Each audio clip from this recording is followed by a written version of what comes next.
জগন্নাথ দেবের মন্দির থেকে বেরিয়ে আমরা যখন পরের গন্তব্যস্থলের দিকে যাচ্ছিলাম তখন চোখে পড়ল আমাদের বাবা মৃত্যুঞ্জয়েশ্বরের এই জায়গাটা। তো আমরা সেই পার্কিং স্থলে গাড়ি রেখে আস্তে আস্তে এই যে মন্দিরের ভেতরে এগিয়ে গেলাম। মন্দিরের ভেতরে এন্ট্রি করতেই প্রথমেই আমাদের দেখা মিলল নন্দী মহারাজের সাথে। এই যে উনি সামনেই দেখুন বসে রয়েছেন, তো ওনার ঠিক সামনেই রয়েছে মন্দিরটি।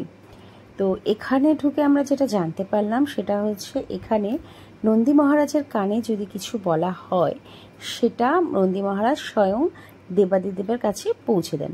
এবং সেটা শোনা মাত্রই রিতেশ কী করলো, ভাই দেখুন তাড়াতাড়ি করে গিয়ে আগে আগে বলতে শুরু করলো।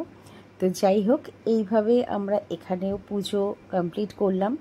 তো কমপ্লিট করে পুরো মন্দিরটি ঘুরে তারপরে আমরা আস্তে আস্তে আবার পরের গন্তব্যস্থলের দিকে রওনা করার প্রস্তুতি নিলাম।